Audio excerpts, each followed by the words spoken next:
Six Pack Lapadat. This is the women's recap show, and we got Amelia Potter, Joe Whiteley, Sophia Ellis. You guys were all at the event. You got intimate knowledge about the whole thing.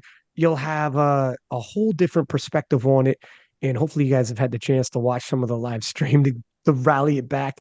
But I want to get your impressions of it because you guys were all there. You guys have all seen the first one. Joe, what was your impression? How would you compare this to the first Sheffield? It was bigger, essentially. The screens were bigger, the audience was bigger, the performances were bigger. Everything was just scaled up from the first year. The first year we didn't really know how it was going to work. We thought it'd be amazing, but you never know until you're there. You never know until you're actually experiencing it. And that first year, the energy of the crowd, even as they filtered into the theatre, was just incredible. And they were just as noisy and energetic as they were the first Yeah, year. I agree. The first time was weird because we didn't know what to expect. And as it's happening, the impression of the first, because we'd never seen anything like it. So that is like special because you'll always remember when it first happened to you. And you're like, oh my God, this is like nothing we've ever experienced before. They changed the game. Second year, they have to level up because that's gone. You can't relive the first. It's gone. You have expectations as opposed to as it's unraveling. Like, oh my God, is this crazy? I can't believe it. Now you believe it. You've already experienced it. It has to level up. 100% it did level up pretty much in every single way. Amelia, you were doing well, a part of the leveling up was the interviews, and they brought you and Taylor on the team. What was your impressions of the production, interviews, and the whole event as a whole? Yeah, like you said, everything was stepped up and they started like adding new elements. Like you said, the interviews was one of them. And I'm going to start by saying it really takes like not just like a village, but a literal whole city to kind of get Sheffield done. There are so many people behind the scenes that, made it what it is. But kind of seeing the progression from last year, which was already incredible, and having these extra elements, the interviews, letting the viewer see a bit more about like the personality of each of the lifters as well, rather than just, what incredible lifters they are.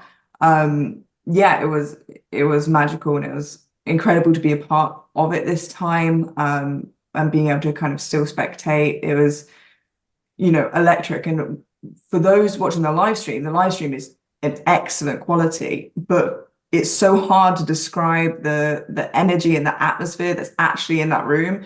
Because people are like, oh, what was it like, actually being there? It's like, I think it was Evie last year who said, oh, it's like a rock concert or something like that. Mm. It really is like that buzz, everybody's excited to be there. It's this huge, obviously common interest of a relatively, still quite niche sport, and everybody in there is 100% there for it, which it's just incredible, like a real buzz when they're and they did a good job with this last year and again leveled up this year right at the beginning before the lifting starts, and it like goes up with the lifter, like Evie Corrigan, doof, like Brittany Schlater, doof, and like the floor shakes every time a new lifter's name goes Mm. up.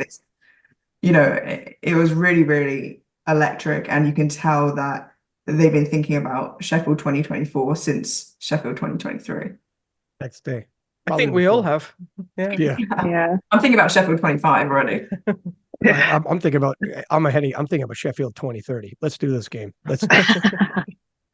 I'm already preparing my impromptu comments I'm going to use on the stream. Um, it was hilarious. I don't know if you were there and caught it when in one of the interviews, our boy Gavin dropped an F bomb. Nice. Yeah, Nicely done, I Gavin. heard Nicely done, Gavin. that. It was what a guy. What a guy. That's live. That's live stream. Things like that pop up.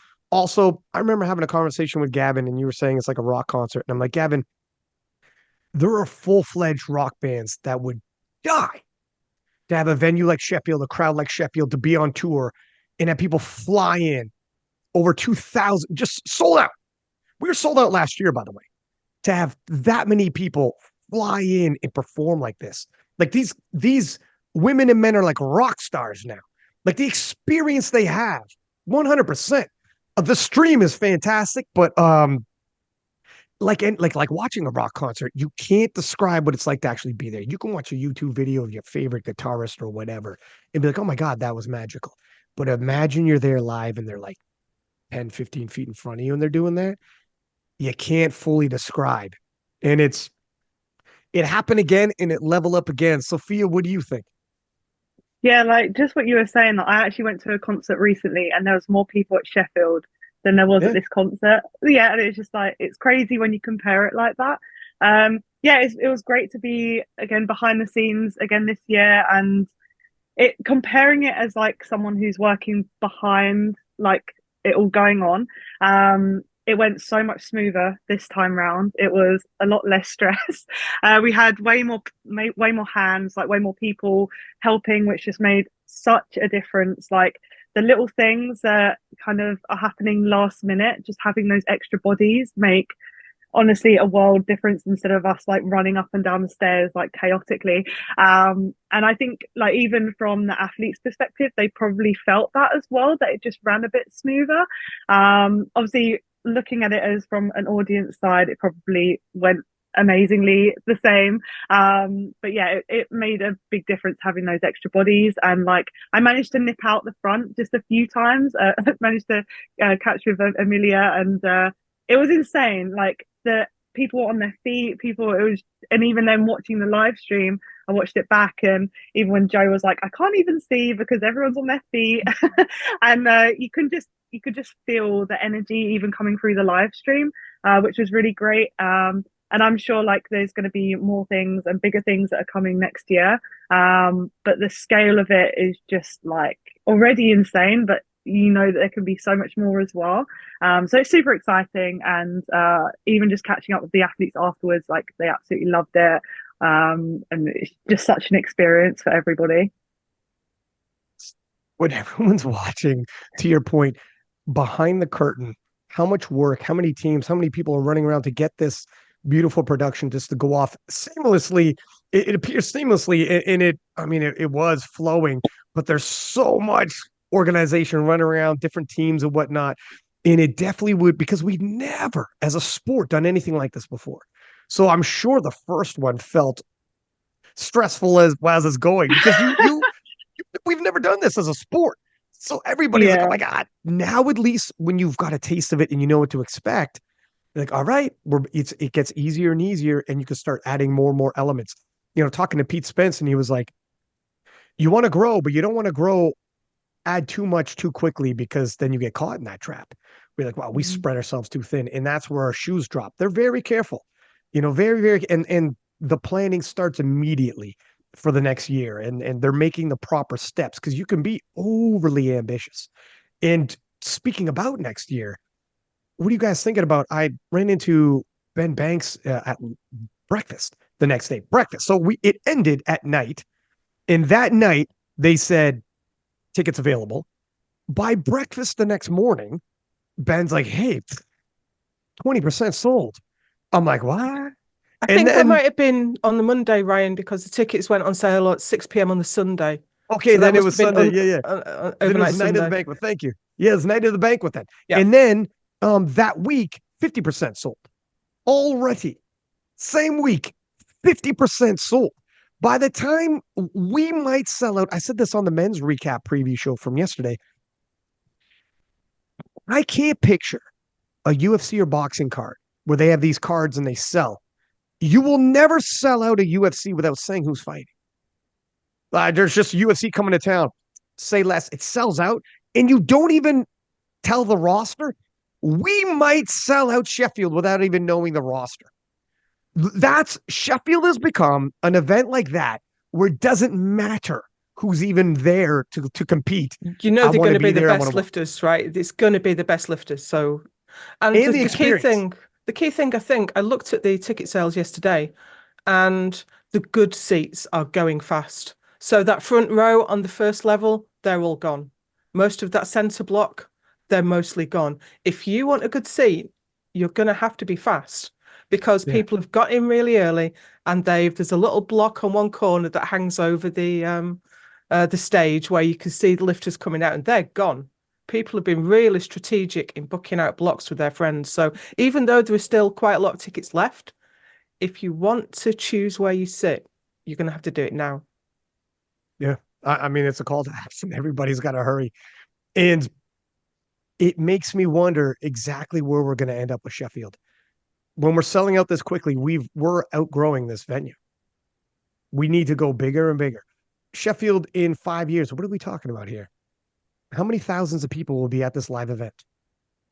And it's an event. I use the term event. It's not just a sporting competition anymore. This is an event.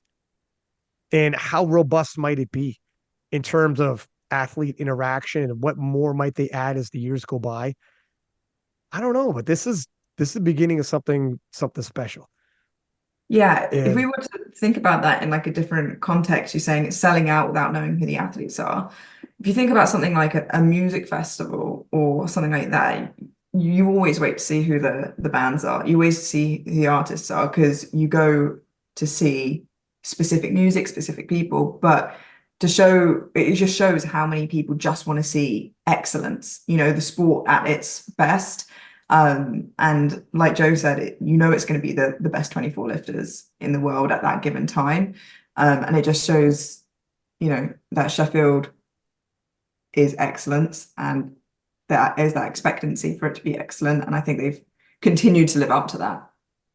Yeah, I when think we like talk, in only sorry, go ahead. 2 years, sorry, they've already built like a massive reputation only in 2 years doing it. Like, as you said, like with music festivals, I mean, like I bought a ticket to Reading without knowing who's going, but I already know that like they're the kind of music that I like, that they tend to bring in good artists, and they've got that reputation for bringing in good artists.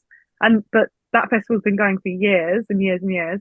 Whereas like, yeah, SBD Sheffield's only 2 years and already we're selling out tickets, and it's already built that reputation. It's just insane, like insane, but Of course, great. we had those 3 years when it was planned in 2020, didn't happen in Yeah. 2020. So we did have a slow, long build up for 3 years before the first event actually happened. It was hard to understand at the time whether you could possibly live up to that much hype, because we've been talking about it for 3 years, that so much had gone on. And I was a little bit concerned that there's no way any event can live up to this, but it absolutely did. Mm. Yeah. And it also proves, sometimes we talk, there's so many social media influencers and lifters become so influential themselves. And we talk like, well, if this person joins this fed or this person joins that event or whatever, game changer. Sheffield is so big. No single one lifter is going to make or break. It is too big. It is a giant. It doesn't, it is going to sell out regardless. It is going to be gangbusters on views regardless. The branding of Sheffield is that high now that it's bigger than any one entity. And that means it's going to be strong and healthy and continue to grow. So that's a good thing, to not have to hinge on other variables like, oh, I think we're going to sell if we have this guy or that girl, or, oh, I think we're good. It's going to sell out before anything's solidified. That's strong branding. And that also is a clear indication that everybody was pleased with what they've experienced watching online, watching in live. Like that's the biggest review you can get. It's the same week, 50%, it's done. Now, having said all that, Joe, we got some stats. You are the Yeah, I mean, stats lady. what a great competition for statistics. I mean, we know that the 11 of the 12 women broke the total world record, so they all gave their best performance on the day. But you've probably already seen this, Ryan, because I know that you check Open IPF a lot. But if you go to Open IPF now and filter on women, on GL points, the top 11 performances of all time were done at Sheffield.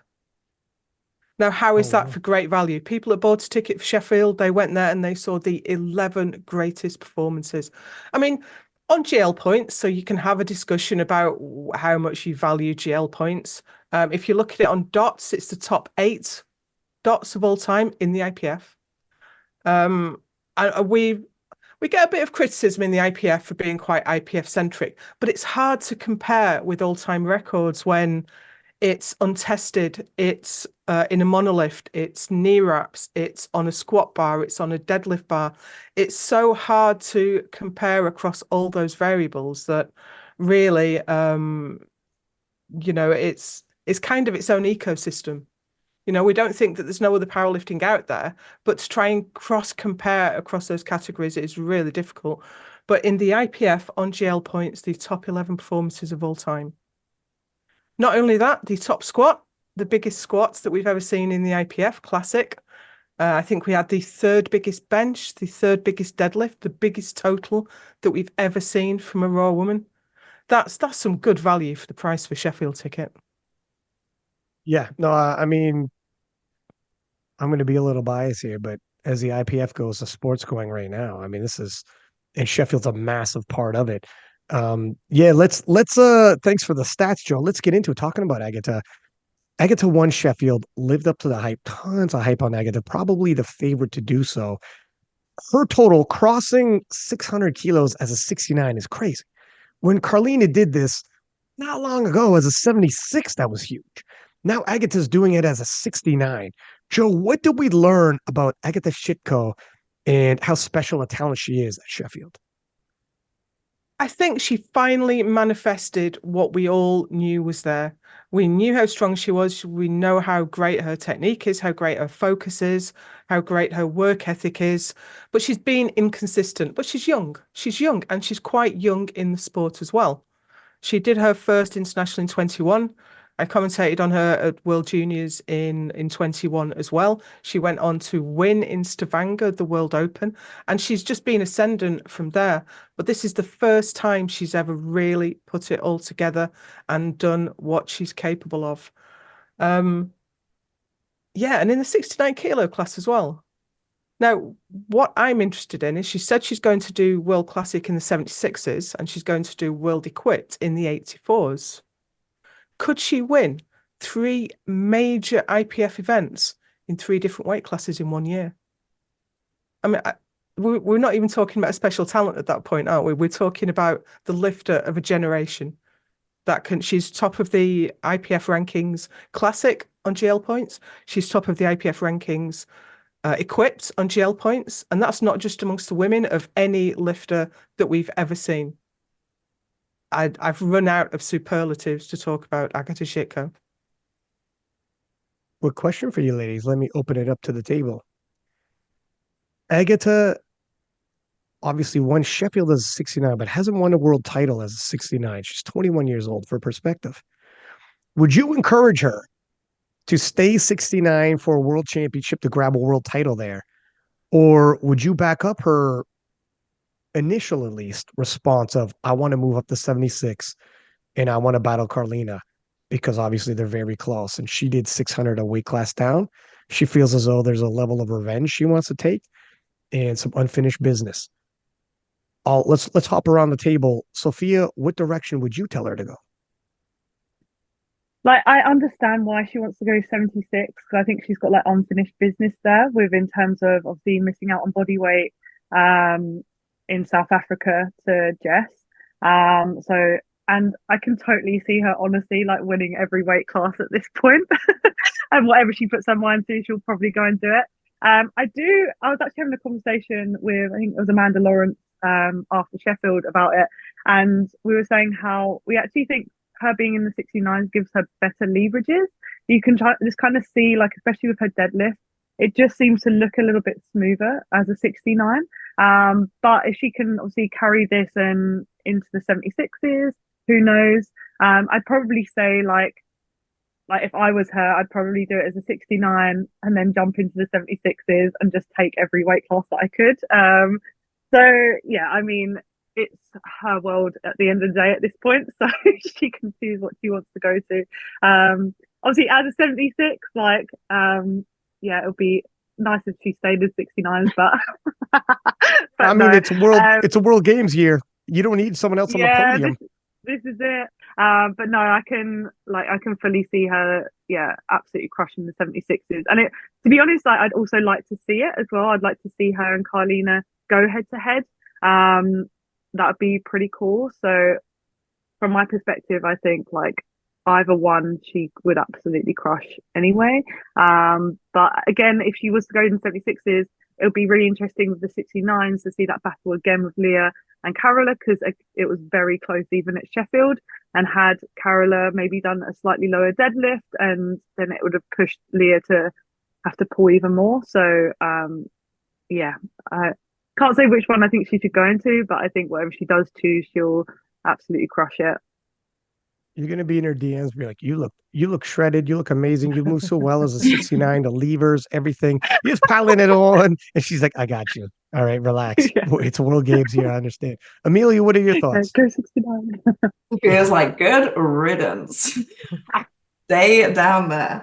Yeah, I think like you said, she's 21. You know, we've seen her flexibility between the 84s and the 76s. You know, from what she said about cutting into Sheffield, she didn't actually have too much of a hard time with it. You know, she said that she wasn't really hungry until the last couple of weeks of her cut, which, you know, we know for a lot of lifters isn't necessarily the case. And so I think knowing, okay, actually getting down to 69s isn't as much of a challenge as I thought. She probably feels like she has the freedom to go, okay, what do I want next though? And I think in her mind's eye, like she said, it's unfinished business. And now I want to go back up to the 76s, you know, take this strength with me, maybe add more with some more body weight, and, you know, collect another medal for my, you know, pantry or whatever. That's where food goes. But, you know, maybe that's where she keeps it. But, you know, I think she has the freedom based on how well she's doing right now to kind of go wherever she wants. You know, she's a phenomenal talent, and I think, you know, she just loves competing. She loves lifting, and that's really evident. I went into the hotel gym the next morning, quite early the next morning, and she was benching the day after Sheffield. So she can do whatever she wants, and I think she'll do pretty well. And I think it's a case of a lot of people heading into Sheffield this year were saying if Agatha can put together a day, or like if she can go for 9 for 9, and you know, now we've seen that she can, maybe that's the start of, you know, a whole new world there for her. We were talking to her the night of Sheffield. Like, it's one of those hotel lobby nights, stayed up till like 4:30 in the morning. And she said at one point she was doing 6 SBD days a week. Now she changed that for Sheffield, and it got better. She was probably overtraining, but just in terms of her ability, her work ethic, her discipline, her ability to recover, 6 SBD days a week. And she's 21 years old. Joe, what do you think? What weight class would you advise? 76 every time. She's young, eat, grow, get stronger.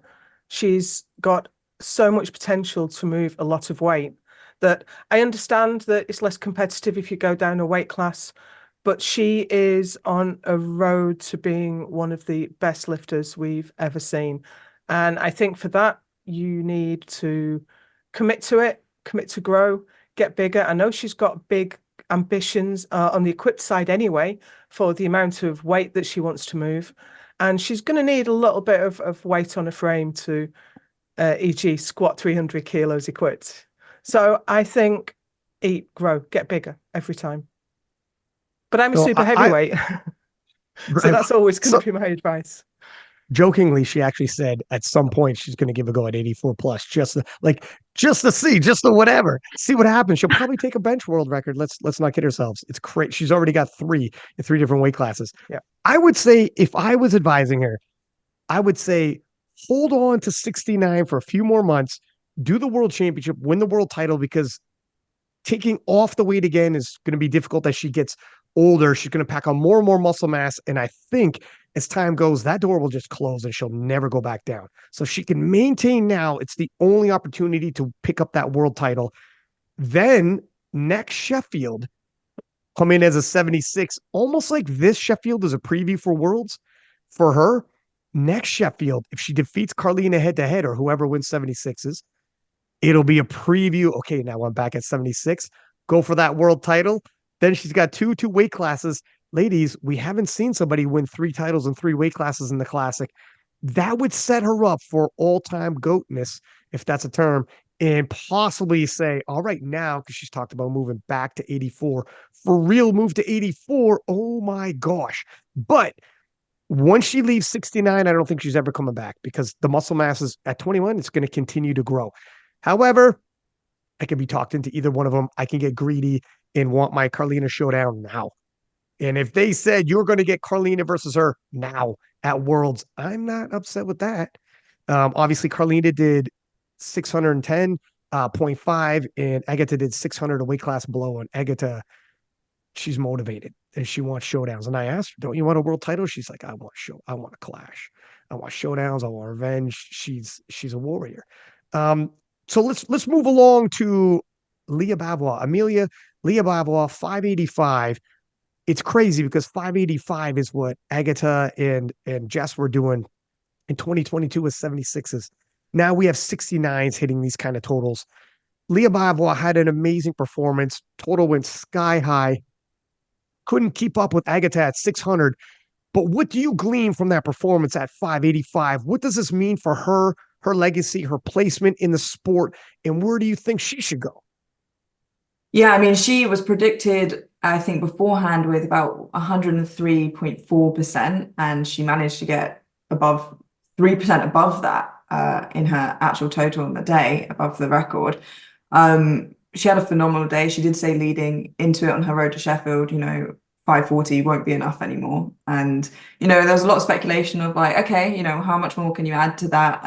Not doubt, I won't say doubt, but like, obviously when somebody talks a big game, you want to see what they can put out, and to add, 45 odd kilos to that is not a small feat at all. And, I think across the board, she had an incredible day. That squat was absolutely phenomenal. And I honestly think Leah has the potential, just like Agatha, to choose and pick a weight class if she wanted to. And maybe we're not done with seeing Leah, picking her weight classes yet. Maybe we are, but I think regardless of where she chooses to be, we'll see a clash of titans in any weight class. I think we're getting to that point now, where each weight class has, these 2, 3, 4 contenders that regardless of where people drift and move between, we're going to see these huge battles. And I think Leah's no exception there. And she clearly has more space to go in the 69s based on that, Sheffield performance. So here's a follow-up question. And if any of you guys want to jump in with additionals, table's open. But let me toss this out to each one of you. Leah Bavois, let's say Carlina is true to her word, does not change her mind, and she goes 76. What weight class do you think Leah Bavois should compete in? Because she wasn't a full-fledged 69, and she could easily cut. And a couple of years ago, when Penna was on the podcast, I told Penna at some point, a true 69 will come, a 69 that has to cut to make the weight class, big, strong, filling out the weight class, and it'll be different. That happened with Agatha. It always happens. What do you think? We'll start with you, Joe. What would you advise Leah Bavois for the future? Stay in the 69s. She's relatively dominant in that class. I'd expect Carola Garra to go back down to 63. I'd expect Agatha Shitko to go up to 76. 69 is a great class for her. She's not filled it out yet. She's got room to grow. She doesn't have to cut into it. And the performance she gave at Sheffield was incredible. The most she'd done on the platform before on squat was 213, I think, and she put up 225, which was just amazing. We haven't seen her all last year. She wasn't really on form, or she didn't go all out at Worlds. So we haven't seen her put in a really intense performance like that since the UK Arnold in 2022, when she put up the highest gel points in the IPF in the 63 kilo class. So she was kind of injured coming into Sheffield, and she wasn't really pushed at Worlds.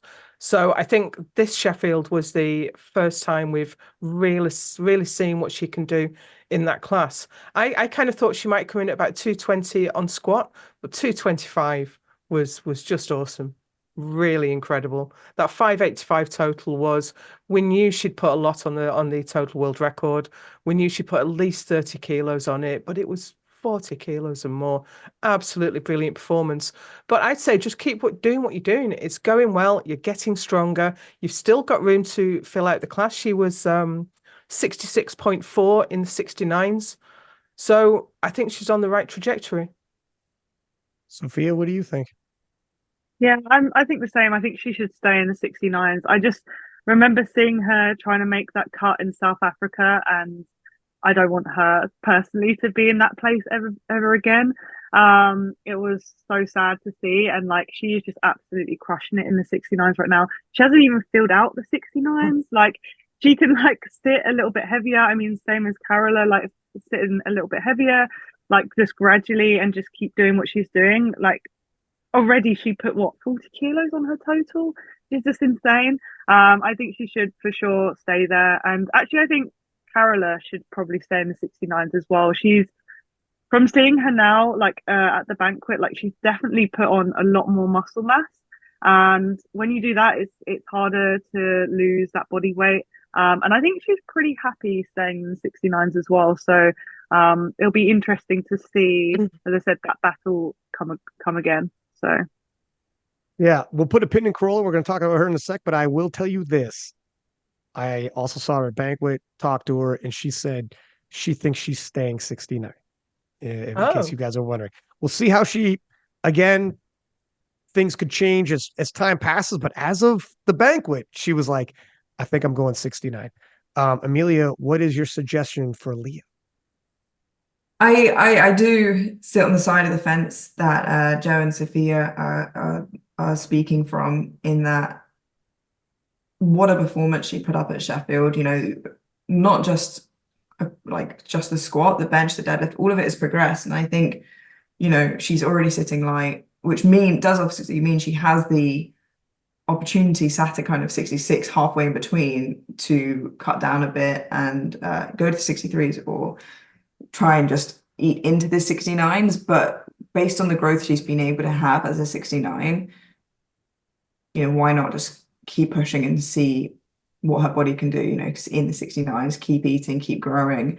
At the end of the day, we want to see people get as strong as possible in a most healthy way possible, I think. And seeing her in the 69s, especially knowing that Carola is potentially going to stay there, and maybe Agatha will dip her toes once again, you know, to see two or even three of them clash again would be spectacular. Quick yes or no follow up to this. If Agatha decides to stay 69, does that change your guys' answer for Leah to stay 69? I'll rip around the table again. Joe? no, great battle. Let's have it. Sophia? yeah, she should stay 69s. Definitely want to see that battle again. Amelia? I'll say stay 69, but is that what strategically they'll do? I'm not sure if that's the same answer. Here's what I would suggest. Stay 69 if Agatha goes 76.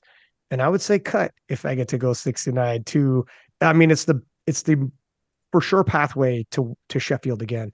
And she's close enough for the cut. So that's the route I would suggest, but you guys make valid arguments to go 69 again. That would So leave the 63 kilo class wide open, wouldn't it? Well, not wide wide open. We've got Meg Scanlon, we've got Chiara Bernardi, and I think Joe Nimani's up in the 63s now. So that's not Yeah. exactly wide open, but Well, it would sort of, change though. things. This is a good segue, Joe. This is perfect that you're bringing this up, because it's very interesting. First off, I think Corolla leveled up like crazy at Sheffield. 557.5 at Worlds reminded everybody, I think you're overlooking me. A lot of people get wrapped up in, look at Leah Bavois, such a great backstory.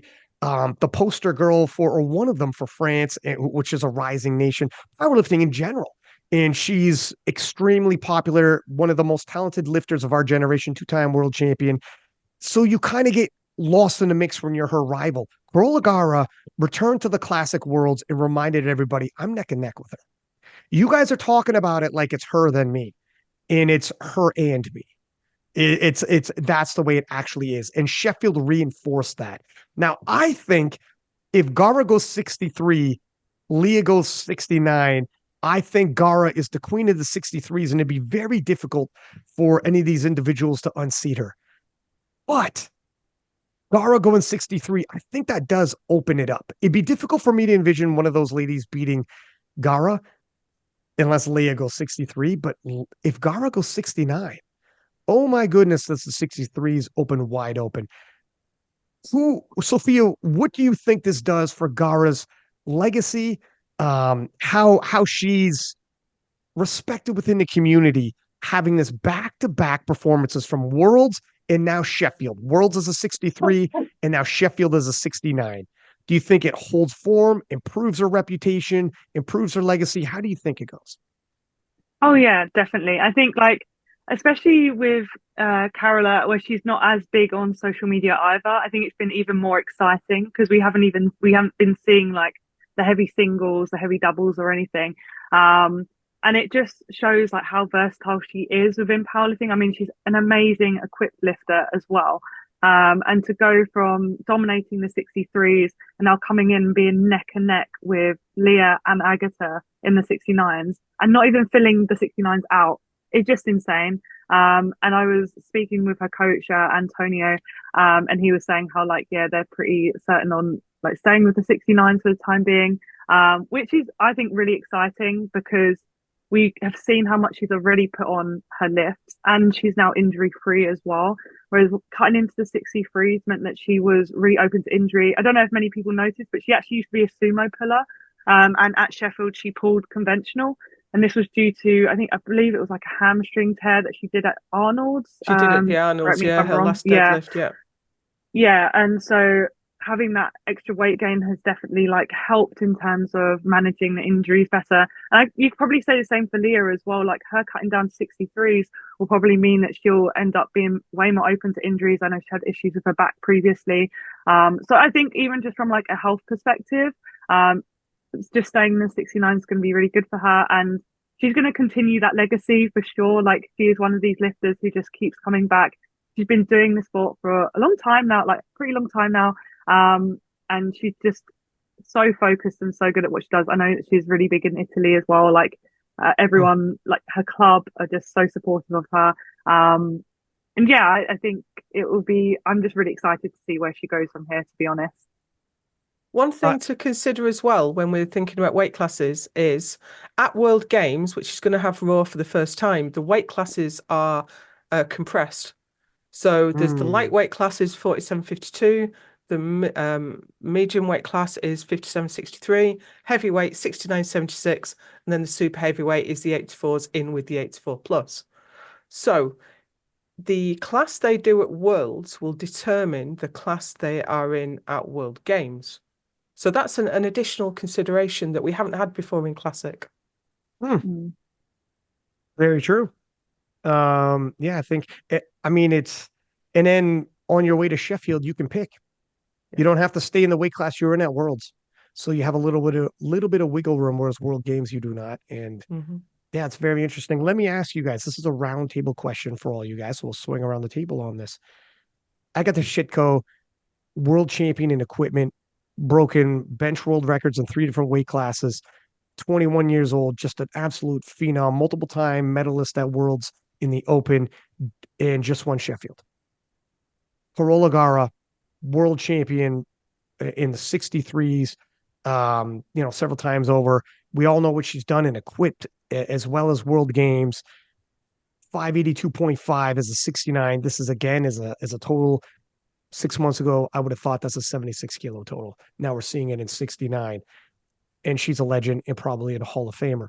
Leah Bavois, 2-time world champion, champion in 63, champion in 69, world record holder 63, world record holder 69, total 585. Again, that's a total that just a couple years ago would have won you the 76 kilo world title, let alone doing this as a small 69. Ladies, this was the perfect storm. The perfect storm, I don't know if you know, there was 3 hurricanes converged at one time, and we had never seen that in history, in recorded history. And when those 3 hurricanes clashed, they called that the perfect storm. Did we just witness the perfect storm? Was this, as of right now, from the beginning of the classic era in IPF to now, was this the greatest battle we've ever seen with the greatest lifters clashing all at once? Yes or no? And you can expand on it afterwards, Joe. Yes, and I think it was set up by the new weight class, the 69s, having such a relatively low total. So one world champion went up, one world champion went down, met in the middle. It's unusual to see that. It's not often we get to see that. And for those three lifters to put in the best three performances on GL points that we've ever seen was just incredible. Amelia? I think, yes, definitely, obviously referring to the 69 kilo women there, but also just all 12 that were there, like the standard across the board there, I think was phenomenal and came together at a perfect time. And, you know, the women's powerlifting, I've heard so many people say it, women's powerlifting right now, it's just phenomenal. Like to be a part of, to watch, like it is incredible. So I think definitely for the 69s, but across the other weight classes as well. Sophia, Battle of the 69s, the greatest battle we've ever seen in our sport. Yeah, I'd say so. I think it's just more so because it was more than anything anyone could have ever expected. Like no one could have like guessed these numbers, and I think that's what made it so absolutely insane. And for a lifter to drop a weight class and do better than they did in that heavier weight class, just if you was to say that to someone, they'd be like, "No, you're joking." Like, but it was just incredible, and just for all of the women, like everyone barring one went over the world record total. Like what? Sorry, do you know what I mean? Like even as we were saying, like we've got a new weight class with the lower totals, but even so, like everyone pretty much across the board went over the world record total, which is incredible, to be honest. And can I add as well, you know, obviously the women and the men both gave incredible performances. Gustav won by 100.78%. Now we take a look at, you know, Agatha, who ended up winning by 109.29%. That is incredible. And that doesn't take away from Gustav on the men's side, because obviously everything that we saw was phenomenal. Like the men's battle, which I know Ryan, you guys will speak about, was incredible. But for 109.29% over the current world record to be the winner is incredible. I think that was 51 kilos or something over the world record before Sheffield. Like that is like unimaginable. If someone said that was the winning percentage the day before Sheffield, I'd been like, oh, you're crazy. 109%. Couldn't see it. She said it though. She said she was coming for 600. Yeah, Called her shot. Yeah. She called her think- shot. The other reason it was such an exciting battle was we had two squatters, two benchers, and two deadlifters. So all three had a weaker lift than the others. So the competition ebbed and flowed around those differences. Agatha had the weaker squat, and Leah had the weaker bench, and Carola had the weaker deadlift. So the competition flowed around. It wasn't just that one person went out in front and no one could catch them. So I think that made it more exciting as well. And I do think, like, for anyone listening, sure, if someone wanted to say there could have been tighter battles that are more exciting, that's not really what we're talking about here. I'm talking, did we ever see a battle of a perfect storm of all-time greats like this with resumes like this? That no. If someone wanted to say Agatha versus Jess came down to the very last deadlift, and we saw the biggest deadlift in IPF world history, maybe that was more exciting, but there's no denying this battle, the resumes on these women. In terms of greatness, all clashing at once. I can't think of another time off the top of my head where we saw this amount of greats. And as time goes by, if people want to go too far back in history, we're developing. To your point, Amelia, the women's side is developed so quickly. The maturation of the women's division. Soon it won't be this easy to start breaking records, though. It's it'll be tougher, but we'll have clashes like this. Like I can't think of another time where we had resumes like this and all-time greats like this, and it lived up. all these ladies lived up and performed. And for Agatha to have called her shot of 600 kilos and hit, it was ambitious. It might have been just hype to help sell Sheffield. Tony Cliff saying, I'm going for 1,000 kilos. He was selling. He was giving sound bites and he did it on KOTL. So I appreciate, believe you me, he did what I want. But she wasn't just selling, huh? She lived up to that hype. And this might be the beginning of the Agatha Shitko era, the true beginning. Only time will tell. Moving on to the 52s and Evie Corrigan, 104.56 percentage of the world record. Only the 69s bested her. Had a big final deadlift that she missed. She was pushing her chips to the middle of the table. Evie Corrigan, so dominant as a 52. Joe, what do you glean from her performance at Sheffield? Are we talking, is she just the greatest 52 that ever lived and is just too good? Noemi Aliber at one point was a dominant champion herself, multiple time world champion, and she used to be the one winning. And there's a spread between Aliber and the rest of the 52s. And then there's a whole nother level when it comes to Evie. I think so, but I don't think Noemi has been making the progress she was. We didn't see too many big lifts from her in training. I don't know whether she was dealing with something. She's working through a plateau, excuse me. But also, Noemi was the only lifter amongst the women to miss 3 lifts. She missed a squat, she missed a bench, she missed a deadlift.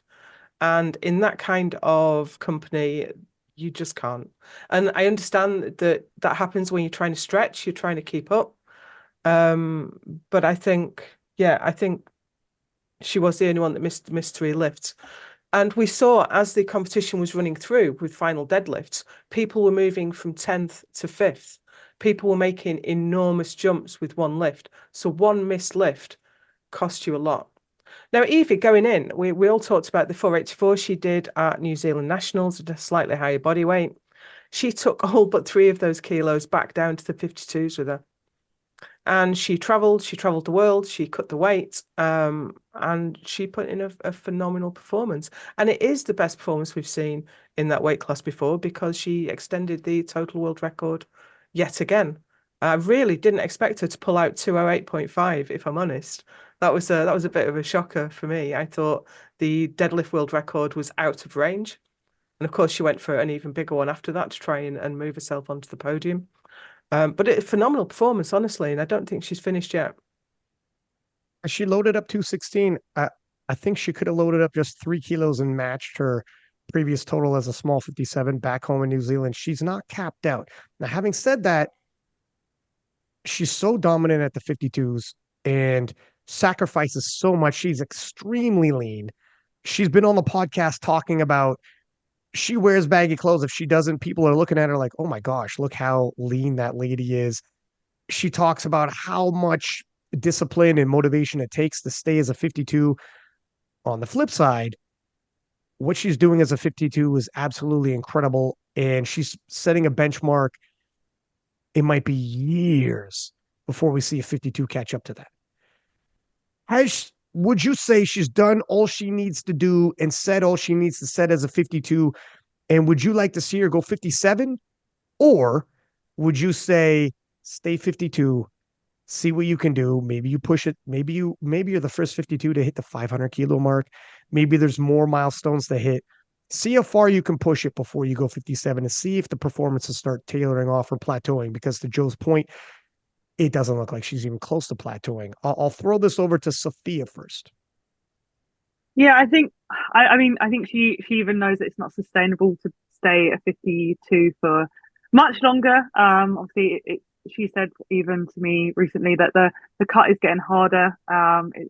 It's hard to take off those kilos and the grams. But I think like because it is a World Games like qualifier this year, I think what I would personally do would probably stay as a 52 this year just to go to the World Games and then look to go to 57s next year.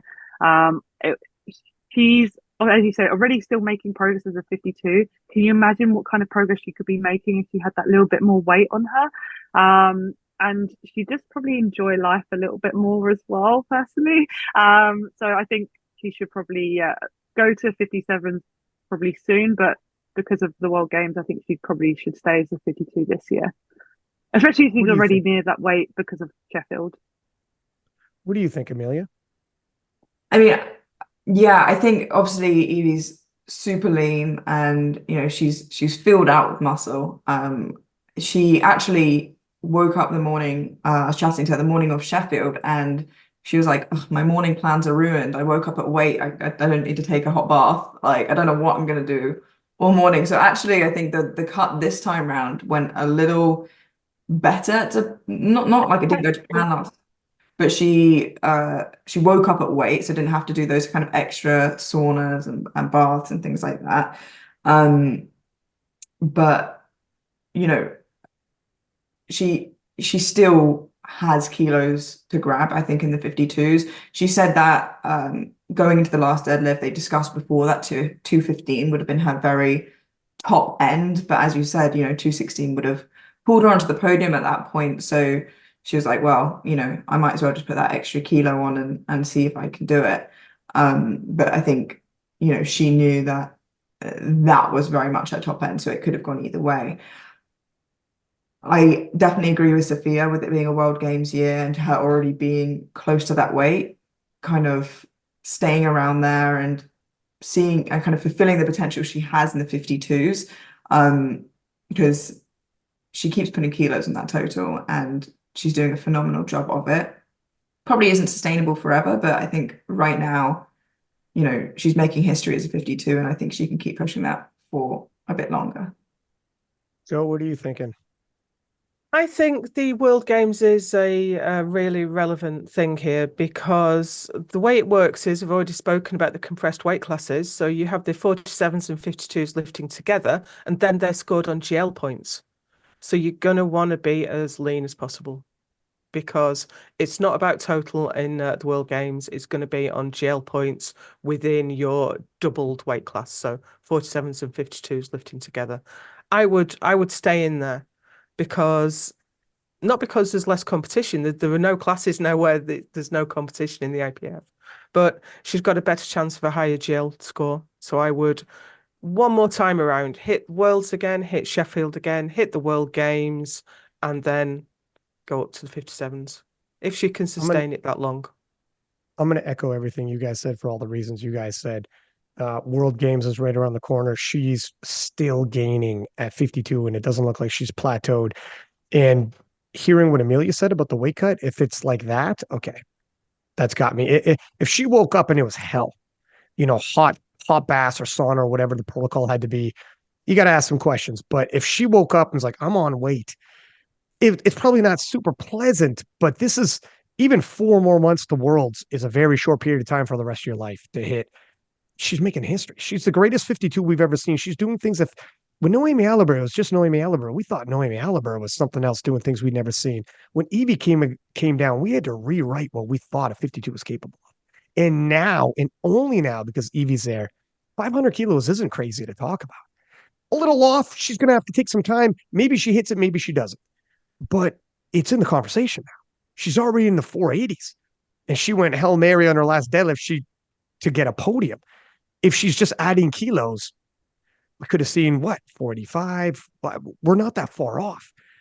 I think stay 52, chase history, and then once you move up, you never got to look back. And then when she goes 57, then I won't spend too much time on this because we might be a year away from this. But if she goes 57 and she's already chasing 500 kilos, she's instantly competitive as a 57, which is a nice segue into the next showdown I want to talk about. Ladies, Jad Jacob 519.5. Jad Jacob has become the world champion slayer at Sheffield. Very interesting to me that Jad Jacob 2 times in a row loses worlds, rematches at Sheffield, and gets her revenge. And she calls her shots. She said coming into this, she used the word revenge.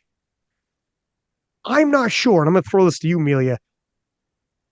What is the story here? Is it when she feels something's taken from her, it motivates her a little more because it's still IPF officiating? It's the whole nine.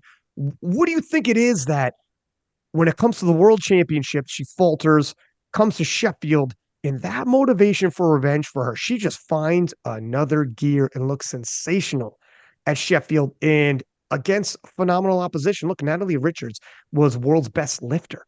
And and Joy Namani, two-time world champion and all-time great. She's battling all-time greats here and showing up at Sheffield. What's the storyline here? I think it is really interesting that, clearly the ability, the strength is there. She's been able to kind of take that, metaphorical crown at Sheffield twice. But when it comes to the World Championships, falls a little bit short of that, or has done the last couple of times. And I don't know if it's because, at Worlds, that big goal is the world title, is being the best 57. And at Sheffield, that's kind of a side quest, amongst a much bigger game. And it feels like, if winning Sheffield or getting on the podium is the finish line, then being the best 57 is just, all right, well, what if I just run a bit faster than this person in front of me? And that feels more achievable. And it kind of takes that, and this is all speculation, but from the kind of the mental side of things, that feels a lot less intimidating than, the gap between me and the finish line versus the gap between me and just overtaking this person in front of me. And maybe that pressure being taken off at Sheffield, weirdly enough, because of how big the event is enough to kind of get those extra kilos and push herself a bit more there. Although, it's not only just Jad having a great performance, it was also Natalie kind of making a couple misses, I believe, in her performance. So there's a lot that goes into it, but I think the strength is clearly there, the ability is clearly there. And I'd be really interested to see how, Worlds in Lithuania plays out this year in the 57s. Can she get the official title finally after slaying them at Sheffield 2 years in a row? It's going to be a really exciting clash. She's got to be one of the best powerlifters to not win an open title at this point. Joe, what do you think about it?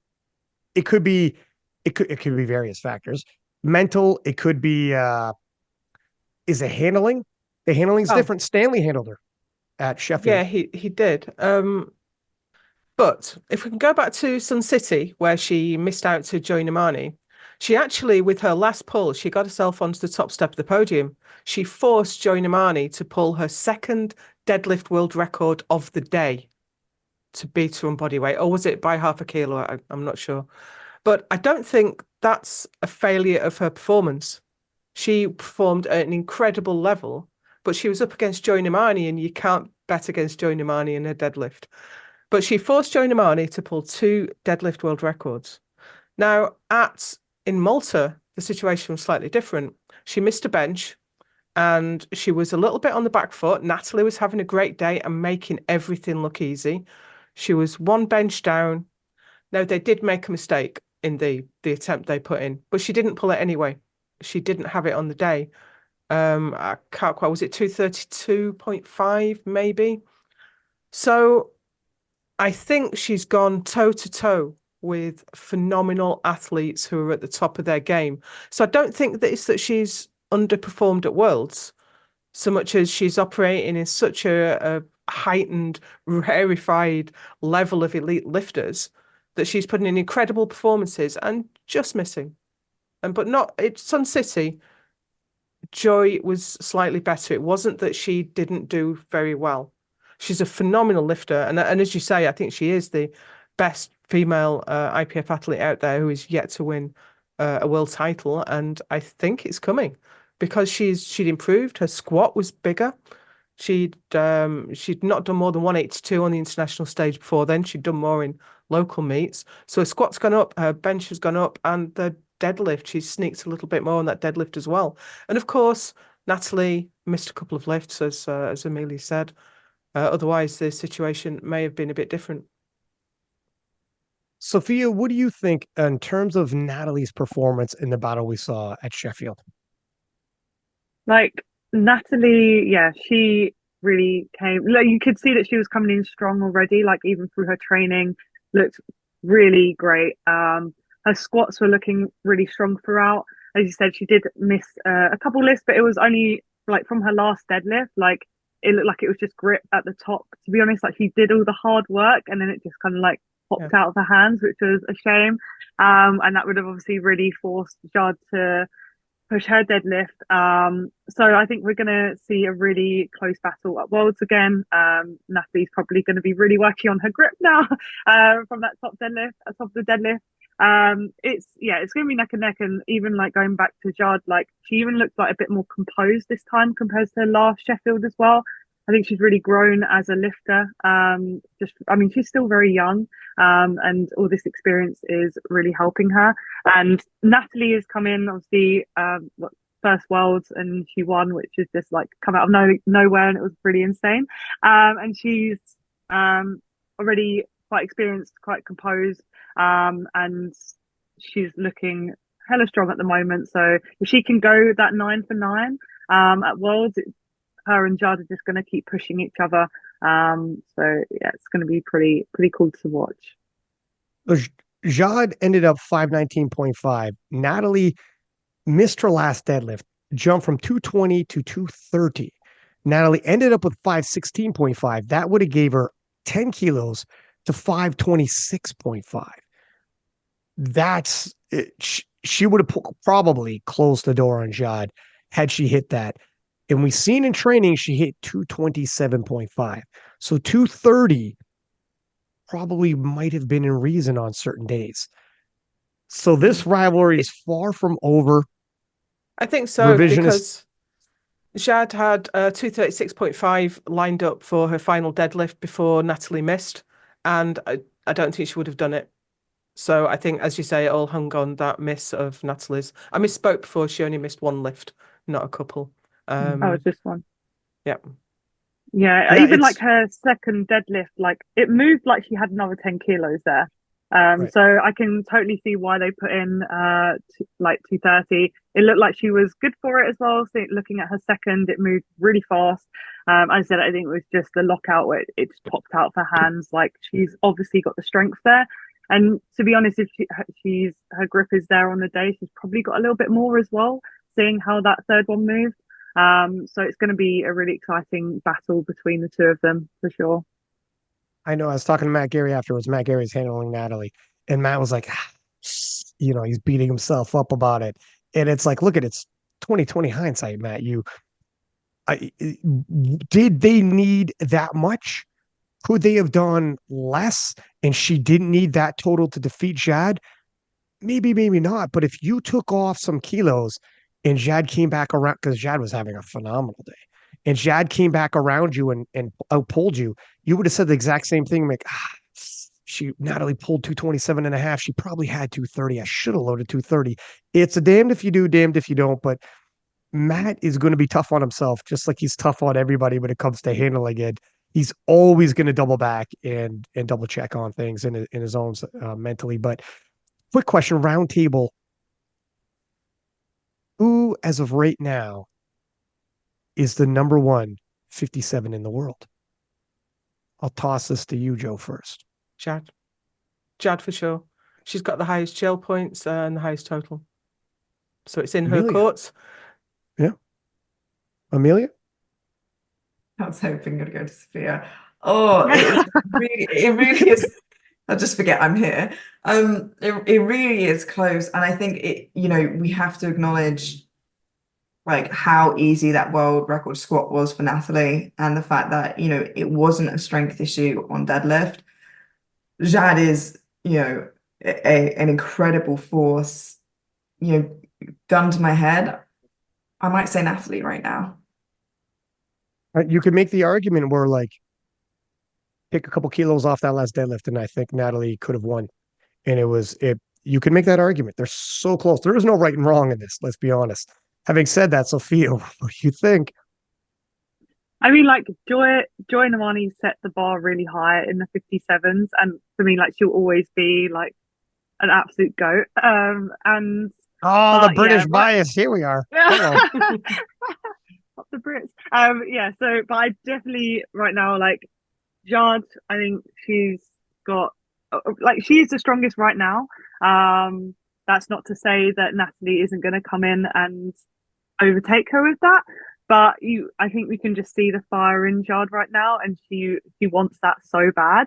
I think, yeah, and she's got a lot more to give, like both of them do. I think right now Jade, but yeah, who's not to say Natalie's going to come in and take that as well. So I would say you couldn't go wrong either way. All lean towards Jade just because she did a 9 for 9 at Sheffield, and it was so emphatic in the wording she used leading into Sheffield. She was so hyped up for this clash and wanted her revenge. But I felt the same way about Natalie after Worlds, and I was like, you can't beat Natalie. And it could happen at Worlds, they could reverse it again. And some people will say, look, if 2020 hindsight, we start changing up a little bit of things. Maybe Natalie had more on the day, it just didn't equal out like that. Maybe not, because Jad might have had more too. I don't, it's, go The ahead, thing Amelia. is, if you were like, oh, those two are competing against each other again tomorrow, who's going to win? I'd be like, I could not tell you. I don't know. They're going to compete against each other next week. I still don't know. You know, they're competing against each other in Lithuania. Who's going to win? I don't know. It's not like I'm standing here holding like a Natalie flag or a Jad flag. Like both flags are firmly in the ground. I don't, you know, I could not pick a name. It would be like picking a name out of a hat at this point. So, you know, I'm kind of going based off of, you know, if they both had that 9 for 9 day, and you know what we saw at Sheffield, but really, you know, it's pretty identical in my eyes right now. It's going to come down to, I think, Lithuania, which I think will be super exciting. It'll be can't miss. It'll be can't miss. I can't wait for Lithuania, and maybe we see Jad finally grab an open world title, because if this continues, the first thing she's going to say after the interviews, like once the interviews start, is I'll see you at Sheffield. This her record at Sheffield is 2-0, and she's doing phenomenal. Moving on to the 84 pluses, Joe, the 84 pluses have been absolutely sensational as of late. Had probably the best session of Malta 2023. Definitely the best session, yeah. And they lived up. Britt Schlater, the reigning world champion, a free lift specialist, huh? There are some people who have, you know, they got big deadlifts, big benches, or big squats. And Britt toes that line right up in the middle. And as a free lift specialist, she can be losing ground, but it's not over until the very end because she's so steady. Once again, winning the showdown against Sunita, despite Sunita's fast, heavy charge at the start with 300 kilos. 300 kilos. That is a milestone. Tested, untested, whatever. It's the biggest squat we'd ever seen. Tell me about the 84 pluses that we saw at Sheffield, and how special was that rematch? Well, I think a problem, we can call it a problem with Sheffield, is that there are so many phenomenal performances that they get overshadowed and overlooked, because usually if we're at Worlds, you have a couple of great performances on a day and we all talk about that. But when you've got 24 great performances on the day, right, you have people who did amazing things, but they were a little bit lower on the pecking order. So they do get a bit overshadowed. And I think Brittany Schlater's squat is being massively overshadowed by Sunita's, obviously, because she's doing a lot more. But Brittany squatted 285. And at Sheffield last year, that was higher than the world record. It's only that Sunita's taking these giant strides on squat that makes it look like Brittany's squat isn't as big. So I think it's easy to lose perspective when we're looking at all these phenomenal performances. Brittany, she was brilliant. Did she miss a lift, Brittany? Did she go 9? Her first deadlift. Yeah, they both did. Oh, of course. All the super heavyweights, male and female, stumbled with their opening deadlift. That was really odd. In conventional pulls too, which is odd to stumble balance-wise at the top. Tony Cliff stumbled at the top with his deadlift as well. Yeah, and Jesus. It was very weird that day. It was. Thought had a bit of an epidemic of it. But as you said, at Malta, the super heavyweights stole the show for me. Brittany and Sunita finally laying down some massive numbers. Brittany coming out on top. Of course, Sunita did that huge 300.5 kilogram squat. I don't think I'll ever forget seeing that at Sheffield. Joe said he was on the stage, and he said a wall of noise hit him as soon as she came out for that. I mean, it was noisy environment anyway, but the support of the crowd was phenomenal for it. But Brittany, again, she always seems to sort of almost fly under the radar. Massive squat wasn't a record. Third biggest bench we've ever seen in the APF wasn't a record though. Third biggest deadlift we've ever seen, but the biggest total we've ever seen. But that deadlift of Brittany's, that was not maxed out. She had a lot more in the tank there. Yeah. It was it 267 and a half? 267. Yeah. I agree with you She there. had a lot more there. She did what she needed to do for the position for the total world record, and I understand that as a coaching decision. But a couple of more kilos on that, she would have taken the deadlift world record as well. And now I understand why that is the conservative approach and that is the safe approach as a coach. I'd have loved to have seen her take the deadlift world record as well. And a 7:10 finish. Brittany is continuously leveling up. It's going to be exciting. Alexis Jones is crossing over, and the battle of the 84 pluses at IPF Worlds, and we won't turn this into an IPF Worlds preview show, but oh my gosh, we're going to have a podium all 700 kilos and up. This is crazy. The 84 pluses have leveled up like we'd never seen. This is the most healthy division at 84 pluses we've ever seen for talent pool wise, the depth of it. Previously, it's the Bonica Brown show.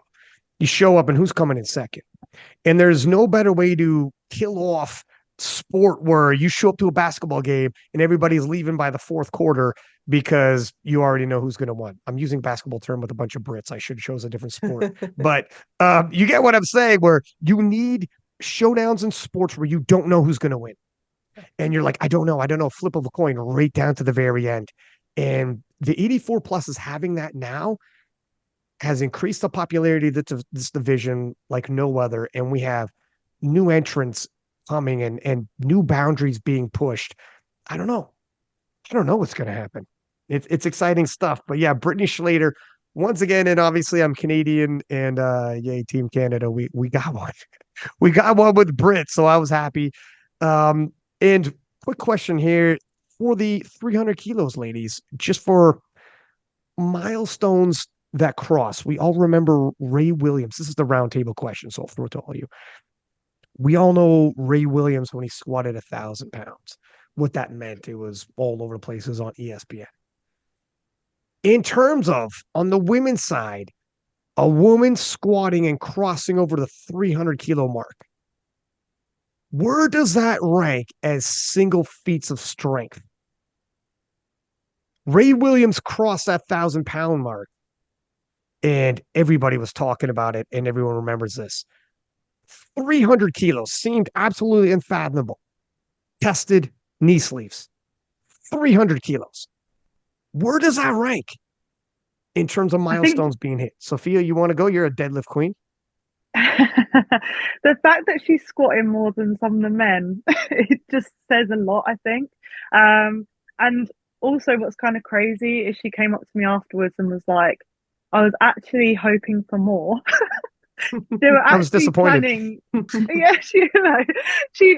they were actually planning for more. But something happened with her knee sleeve warming up, and she actually had to put one knee sleeve that was bigger on one leg than the other. So for that 300 squat, she was wearing two completely different sized knee sleeves, and she still squatted 300 kilos. That is insane. I think, yeah, and just in terms of milestones, it's something that we probably didn't even consider, say, a year ago, and now it's happened. And just for a female, as a female watching another female do that, it is so empowering to see how strong the body is and how capable we are. And I think just for everyone watching her, it's just insane. Same as Brittany. I mean, like seeing Brittany bench even 157 kilos, that is so insane. I think just the both of them have just like elevated the 84s completely. And it's just so exciting to watch. What do you think, Amelia? Yeah, I think 300 kilos is one of those weights, particularly on squats, that, which I think is what makes it such a milestone, that regardless of weight class or gender, you're like, wow, that person squatted 300 kilos. So for it to be the first ever 300 kilo, raw in the IPF squat by women is just incredible. Because if you saw a random guy in the gym squatting 300 kilos, you saw a random guy in the gym squatting 200 kilos, you'd be like, oh, fair play, guy, well done. But the fact that now there are women squatting 300 kilos, it is incredible. Like I was saying, it's a weight that you'd be impressed by regardless of size or gender. And I think that's what makes it such a big milestone, that if you just said X person squatted 300 kilos, you'd be like, wow, that's incredible. So I think that's huge. And to kind of what Joe said before, is exactly kind of my thought stream, which is, because Sunita had that 300.5 kilo squat, it's very easy for people to look over the fact that Brittany is also an incredible squatter. Like, she's incredibly strong. She wasn't really that far behind her. And I don't think some reason would think that, Brittany at some point will also squat that weight. Kind of like Evie last year, where, I don't think she broke any individual record, squat, bench, or deadlift. But then it was like, wow, Evie's so strong. And I think Brittany is kind of that sort of incredible force of, she's just well-rounded, like across the board. Like, she's just strong and all of it. And I think it's not even just those two in the 84 plus in Malta that made it so exciting. There are other names in the mix, and that's really exciting, with Alexis Jones coming over. I'm not sure what Benika's doing, but if she's back in the mix as well, so that's 4 or 5 names going into this year's Worlds as well. So, a really exciting class, especially because people love seeing people shift the most weight that they can, and obviously the 84 plus are moving the most weight in the women's classes. So for that to now also be competitive with 4 or 5 competitive people in there is so exciting.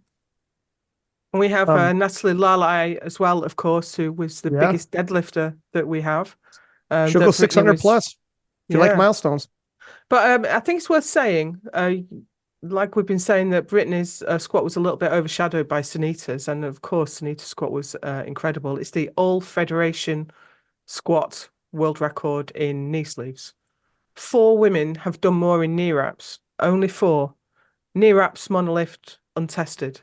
So to be right up in the top 5 of squats that have been done, and to have done it tested, walked out, knee sleeves, is I mean, some of the different equipment types or the different conditions aren't as relevant as others, but knee sleeves to knee wraps, that's a big one. But if we look on open powerlifting at the biggest squats ever done in knee sleeves, Brittany's number 2. She's number 2 in the world. So it's, again, I'm going to say it's not really a problem that Sheffield sets up, but we do need to focus in a little bit on some of the performances like we're doing here, in order to really give credit to the phenomenal lifting that some of these women did. That's the greatest problem to ever have, is you have so much to talk about, so many amazing performances. Thank God, like Sheffield did it all in one session. It's insane. We did this in one session. All of what we're talking about. It's the greatest session of the year of all time. But so if I'm going to rank Sunita's 300 kilo squat, 300 kilo 0.5, excuse me, pardon me, it is the biggest squat tested or untested in sleeves. And let's be honest, in wraps, raw with wraps is a dying division. I don't know how many people are big fans of that. We throw it out there in our spec, but raw with wraps. A lot of people still do it, right? I think a lot of people still do it. It's still not compared to sleeves though. If we were to compare like the amount of people doing sleeves, like anyways, whatever, different discussion. But I'm going to say this is number 1. This is number 1 at the top of the feats that I've seen. And the Rhea Williams, because it's in pounds, it's a little more universal. Americans in North America don't really wrap their head around kilos, but that was absolutely insane. And if she crosses the 700-pound barrier at some point, we're a little ways away. I got you. I don't want to get overly excited, but if she crosses that, Let's see. It's in fact it's absolutely incredible. So I'm gonna rank it super duper high. Ladies, I gotta. What do you guys say about a quick pee break? We come back, talk about Carlina, and continue. Okay. Unanimous. All Sounds right, good. perfect. All right, we're back. Moving right into Carlina. Carlina, and we'll send this over to you, Sophia, obviously as resident 76. But Carlina came back and finally broke that world record and did it internationally. She was the first 76 to cross 600 kilos, did it in New Zealand. And when you're coming from New Zealand, it is the craziest travel. The amount of flights, the amount of layovers you have, the amount it's an entirely different day. When I try to do a podcast with Eric Helms and Rory Lynch from New Zealand, it's my Sunday, it's their Monday. You literally need to be a time traveler. There's so many different time zones. And Carlina, having to face that each and every time and pushing it to 610.5. So she's broken that world record, represented New Zealand becoming a bit of a powerhouse here. What did you learn from Carlina at the 76s? Is she pacing? She's growing in the weight class in terms of her total. And obviously Agatha saying, I'm coming back up to 76. What do you glean from this? I think, like I said, Colleen is still making progress, and I mean, she missed her second deadlift on grip, and actually when she came back out, I think she then swapped chalks and then came back and she actually like obviously got her third lift, which I'm really pleased that she got that. It's really great to see her actually surpassing that 600 because I feel like we haven't really seen it since she did it at the Commonwealth. So it was really great to see her get past that. Her bench looked really strong actually, like coming into it as well. It looked like she had a few more kilos there in her bench press. And glad that she came back and got that squat as well, which she didn't get that at Sheffield last year. Now having Agatha come back to the 76s, it's going to be a really interesting one because it's going to be interesting to see if Agatha puts on even more kilos, gaining that weight. And also just to see Carlina have a battle because I feel like we haven't really seen her have a head-to-head battle yet. So I'd like to see how she does under that like added pressure as well, and see how both of them kind of go head to head. So I'm excited for it actually. It's a shame I can't be watching, but I mean, I'll definitely be there. So it'll be great to see. Unfortunately, you'll miss it. You'll have to Yeah, I'll miss watch, that right? one. Yeah, it's it's interesting. Carlene has been so dominant at 76, and she's had stellar lifters in 70s. Agatha, Jessica Bittner, like she's had fantastic lifters, but she's been so dominant at 76. For a minute there, she thought it kind of appeared as though she'd suffer from her own success and have stamped out any fires and not be able to get that heat going with a nice old fashioned battle like we talked about in some of the battles we had here at Sheffield. You need that. And never saw this coming, but Agatha moving down a weight class reestablished herself as a threat to Carlina, perhaps a massive threat, hitting 600 kilos at 69. Now, here's the roundtable question I'm going to ask you, ladies. Some people drop weight and have a massive total, and then we immediately tell ourselves if they add the weight back on, their total will shoot up. Sometimes that's true. There's a reason why there's weight classes. Other times, the strength jump isn't as much as you might have thought. Whether you're one weight class or the other, it's not a massive adjustment on the strength. We don't know which way Agatha's going because she's so young. I'm not sure. As of right now, roundtable across, and we'll start with you, Sophia. Who would be the favorite in your mind to win a showdown at 76 between Agatha Shitko and Carlita Tongatea? Oh, that's so difficult. I think like I don't. with Agatha, I think Agatha going up, like I think she'll put more kilos on her squat, but I don't know how it will affect her deadlift is the thing. So I can see probably Carlina still coming out on top, potentially. I don't know. We never know with Agatha now. But yeah, I can definitely see Agatha's squat going up. I just don't know how it's going to affect her deadlift. Her bench will probably fly still. I think it's going to be a tough one. I think it's actually going to be closer than we think, to be honest. I would, yeah, I'm gonna ask the other ladies, but I bet you Carlene is also like, let's also clash on my side of the world for once, and not in Europe. Give me some more in my favor. Joe, what do you think? Well, I'd like to challenge you on that assertion that Carlina Tonkatea was that dominant in the 76s because Agatha was only 2.5 kilos behind her in Malta. She was Good point. close. She wasn't far behind. Now, arguably, Carlina had more in the tank on deadlift and could have done more if she'd been pushed to do so. But Agatha was right up there. And I've just had a quick whiz through the numbers on Open IPF because your point, Sophia, about she might lose a little on the deadlift or not put on as much as you might think. She did 230 back in 2022, right up against the top of the 76 kilo weight class. So 2 years training for someone like Agatha Shitgo is enough to put on quite a lot. I think she will take strength back up, especially in squat. And a bench is still moving, a bench is still going fast. We know that increased body weight helps your bench and squat. I don't think she'll lose too much. She's been up there. She's done about 260 equipped. I think she's really going to take the fight to Carlina, and I'm not going to count Carlina out because she's a phenomenal lifter and she's got the fire. You see when she starts to struggle on the squat, she gets that look in her eye and she pushes. She's an absolute warrior on the platform. So I'm not going to count Carlina out, but I think she's going to have a fight on her hands. Who would you say would be the favorite? I don't think there is a favorite in that one. You're so confident out the gates. You sidestep that like a boxer. I think it's Amelia, going to be right close. I think it's going to be down to the last deadlift. okay. Mm. Amelia, you got a favorite for me? Well, I think, recency bias obviously says that, Agatha's on fire right now. We know that she is, you said it's the age of Agatha, it is like right now she's very much coming into her own and she's dominating.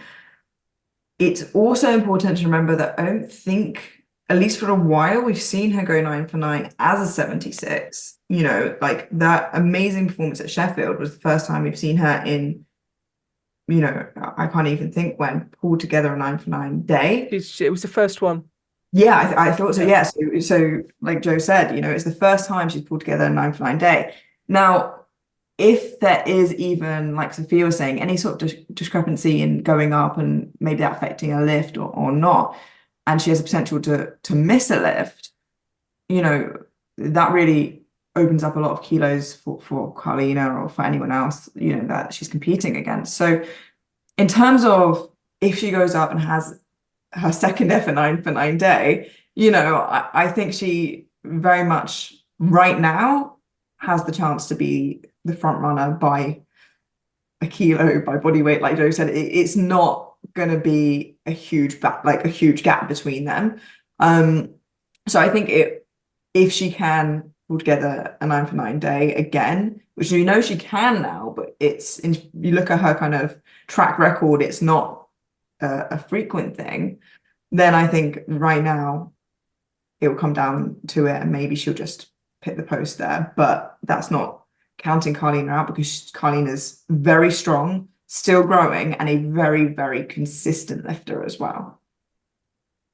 I think amongst the public, if we're doing odds, and that's usually how odds roll out, right?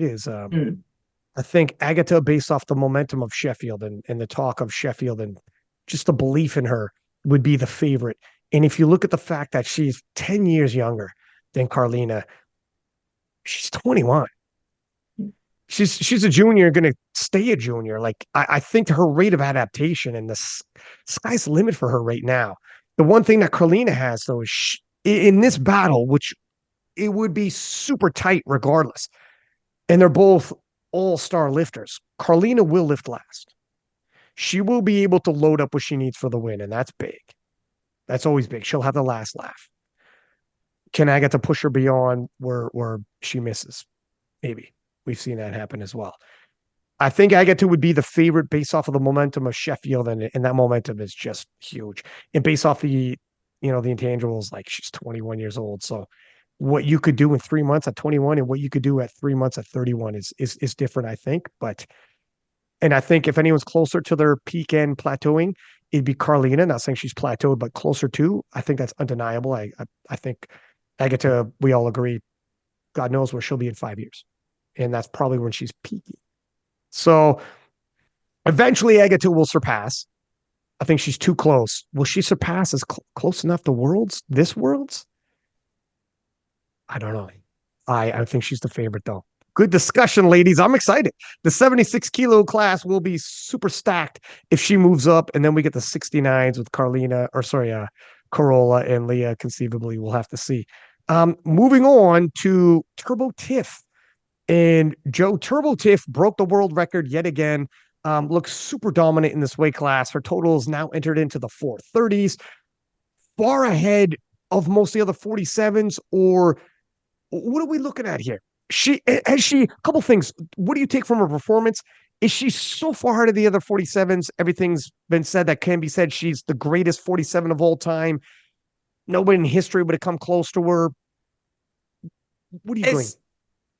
Well, she was running her own race, wasn't she? She was on her own in class. She wasn't in a weight class battle. And although everyone at Sheffield was competing against everyone else at Sheffield, it's easier to focus down on those battles. And I think maybe someone pushing you in the class can spur you on to do a little bit more. But she pushed up her own squat world record, bench world record, and total world record. She did very well in terms of payout. That was £15,000. But was she 10th place, which is a crazy place to finish when you've done so well. But if you think about the other 47s that are out there, we've got Heather Connor, Jess Espinal, and they haven't put up totals like that. I think the best they've done, if I have a quick look, yeah, the best they've done is Jess Espinal's done 417.5, Heather Connor 410. Tiff Chipon's up there at 431.5. That's a big gap to bridge in a small weight class.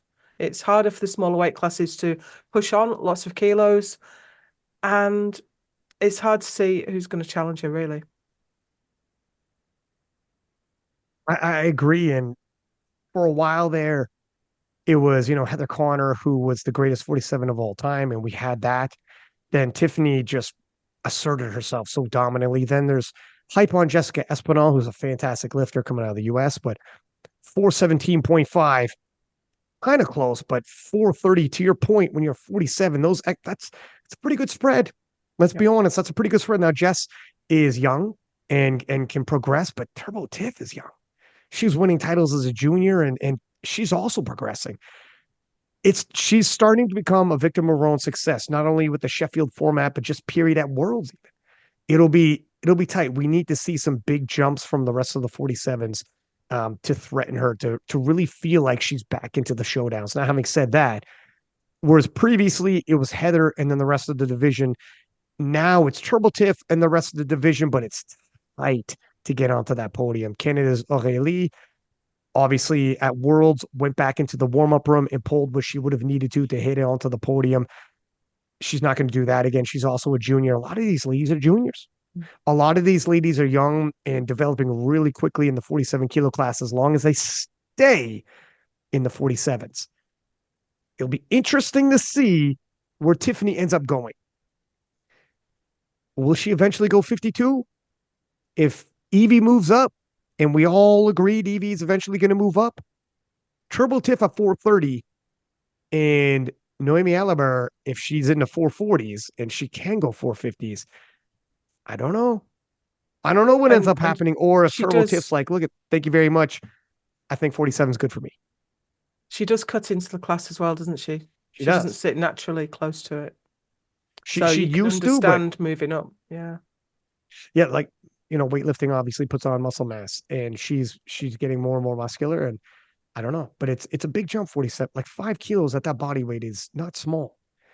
She doesn't have to fill out 52 just like Leah and Corolla, but I'm not entirely sure. Either way, and moving on to Sophia, let's talk about Amanda Lawrence. broke the world record total, is clearly talking about GOATs of the division, clearly the GOAT 84. What did you take away from her performance at Sheffield? Like she showed up again and showed us again how insane she is in the 84s. I know she missed her last deadlift. I think she said to me afterwards that she was a bit affected by the only one, like she only had an hour to kind of like recomp after weigh-in, which she said kind of affected her. And also she made a jump from her second to third deadlift, which she wouldn't normally make as well. So that could have also affected it. I mean, there was quite a few different variables, but yeah, insane squat as well. Again, like it was a grind, but what a great grind it was. I think it'll be really interesting to see if we have anyone that starts to kind of go head to head with her as well, because she's been at the top of the class for so long now. It'll be really good to see a kind of a battle going in the under 84s as well. Be that maybe we see someone from the 84 pluses drop down to 84s, who knows? But yeah, insane performance again. I think I know that she was annoyed about missing that last deadlift, but I'm sure she'll get it probably at Worlds, to be honest. Yeah, she's also kind of in a very similar situation as Triple Tiff, maybe even more severe in terms of the gap between her and the number 2s and 3s of the division. And it's not, yeah. Turbo Tiff has fantastic 47s, legendary 47s there. But it has happened. Amanda Lawrence and Daniela Mello in 2019 was a fantastic battle. Super close, right down to the very last deadlift. I would love to see another 84 emerge. It's going to be difficult. You got Listis in Ireland, but she's outgrown the 84s, and I don't see her cutting. Amelia, you want to say something there? Yeah, well, I mean, again, not to be biased to the British team here, but you did bring on 3 female Brits, so you kind of got to expect that a little bit. But we do have, currently some really up and coming 84s. One still being a junior, which is Erla, who recently at her most recent meet pulled 260 kilos, which is just 2.5 kilos under what Amanda did at Sheffield. So, I think right now, like you said, she's kind of a standalone in her class, but I don't think that's a forever thing. And that's not to say, Amanda, watch your back or anything, but I do think that, she's not going to go uncontested forever. And maybe that's going to be a good thing for her as well. Because, sometimes when you are just there fighting yourself and pushing yourself, it can be hard to get that motivation or that momentum because you can't feel the breath of someone else behind you. So I think there are people within the next couple of years who will be pushing her for that title. And I don't think that's going to be a bad thing for her either. I was going to say exactly the same thing, to be honest. Era Love Isabodo John. She's still a junior. She's still 22. She's pulling 260. We have Ziana Azariah as well. She's totaling about the same as Era Love right now. And if you want a preview of what's coming for the 84 kilo class, they're both competing at Euros in March. So it'd be well worth taking a look at what those two do, because I know Ziana is putting kilos on her lifts, and there's no stopping Erolov. So we haven't quite got someone to challenge Amanda yet, but I think we're brewing a couple of lifters that might get there. Oh yeah, definitely. They're both looking so on form as well. So it'd be good to see them competing at Worlds. Yeah, let's see. I mean, and progress can come quick, and people could come out of nowhere. Look at Agatha came out of nowhere at 1920, and ever since has been in all of the showdowns. She seems to be always in the mix. Yeah, ladies. Noemi Elber, actually, Amelia, let's talk about Noemi Elber with yourself. Noemi Elber struggled, went 6 for 9. At one point, was the queen of the 52s, and now Evie Corrigan's come down, and what was a battle in the first Sheffield is now becoming a bit of a spread. What do we take away from Noemi Elber, her performance, and where do you think she's heading? Because she's still got a future in the 52s, conceivably going to be on the podium at Worlds and end up at World Games and has a lot of good stuff to do. But are we kind of nestling into the number 2 form until Evie makes a move to 57? It's really hard to say. Like you said, Evie is an incredible talent, but Noemi, went to 6'9". She lost a good amount of kilos in doing so. I don't know if she would have been close to Evie even if she did go that 9 for 9. But I think she probably felt the added pressure on top of that, knowing that, she's chasing Evie going into that. And perhaps that was an influence for either her or her coaches on those third lifts, kind of trying to push a little bit more, which meant that, she lost those lifts as a result. She's still, an incredible talent, and I don't see her, slowing down her progress, but it's just a case of, how far and fast can she push it whilst Evie's still in the weight class? And really, with Megan Lee Smith, not so far behind either. So, it actually is becoming again, another really competitive weight class, at least around that podium place with Evie, a few steps ahead. But I think, she's going to have to put the work in and, get her head strong going into Worlds to kind of try and get that 9 for 9 day, because yes, she's chasing Evie, but she's also trying to stay firm away from Megan, who I think at Worlds was only maybe 10 kilos apart from her. You're 100% right. Yeah, the other 52s actually previously she had a bit of a gap, but Megan, phenomenal lifter. Alexandra from Serbia, phenomenal lifter. Plundeckers, like there's other 52s now on the rise and they're starting to gain form and they're capable. And for Noemi, we're right now, we're in the midst of a phenom like Evie Corrigan. We already know, and everybody knows the writing's on the wall. Evie won't stay 57 forever. If Noemi can hold form, if she's dealing with any injuries, battle those injuries. And when Evie moves up, she's going to have some battles to come and be right up in the mix, but she might once again find herself being the world champion, once again finding herself back at Sheffield and right back in the mix. Just hopefully Evie doesn't extend that record so freaking far that nobody's coming to reach. But I love to see battles anyways. Who doesn't like a good head-to-head battle?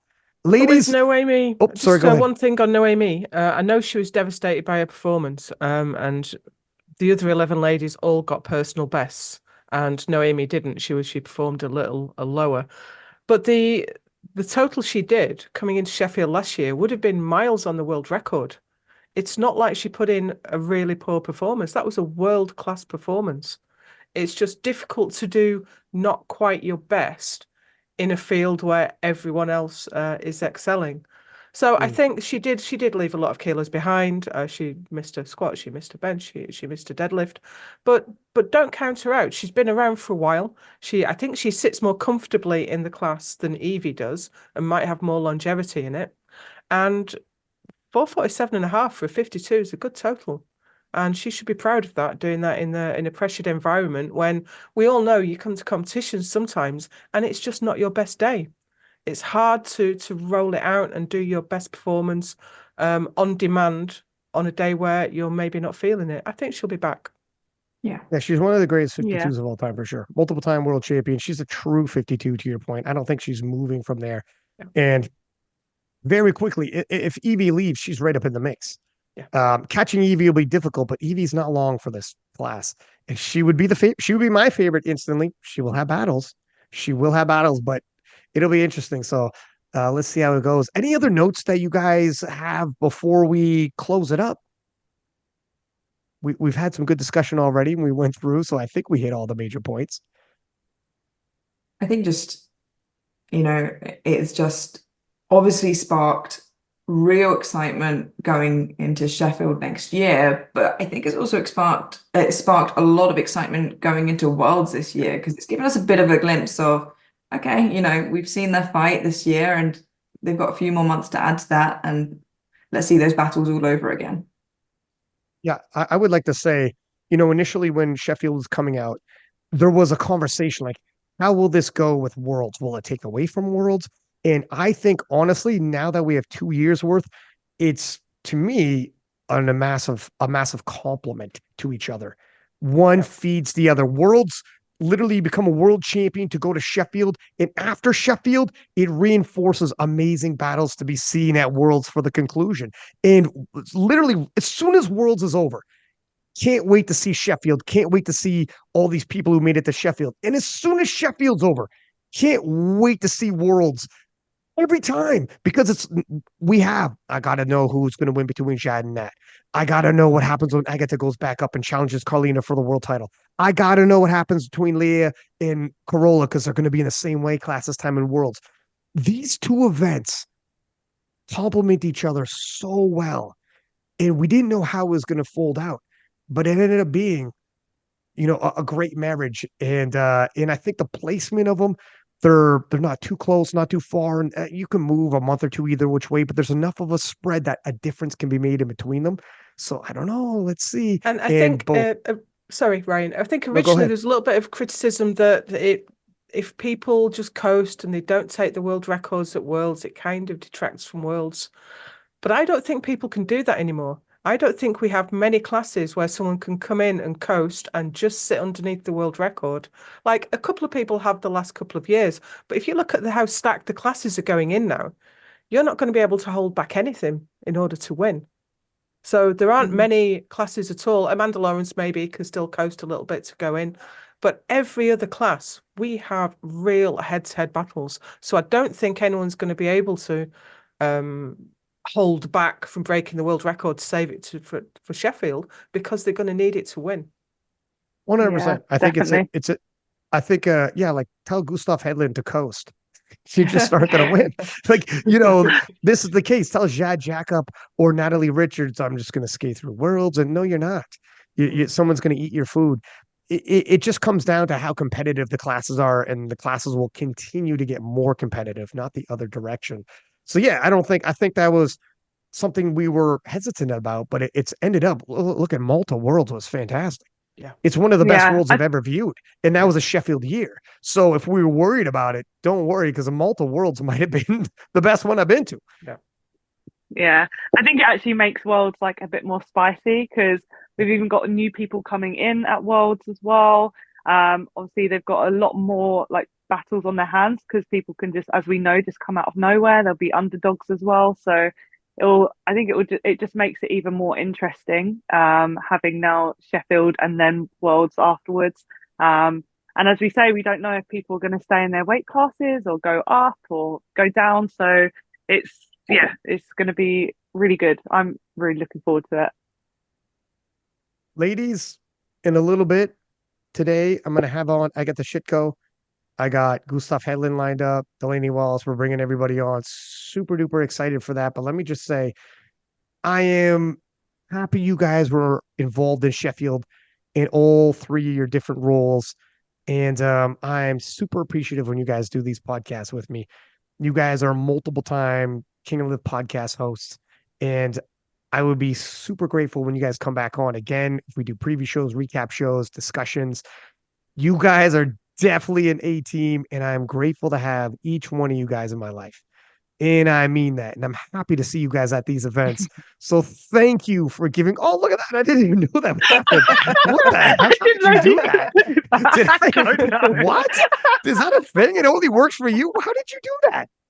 I have no idea how that happened.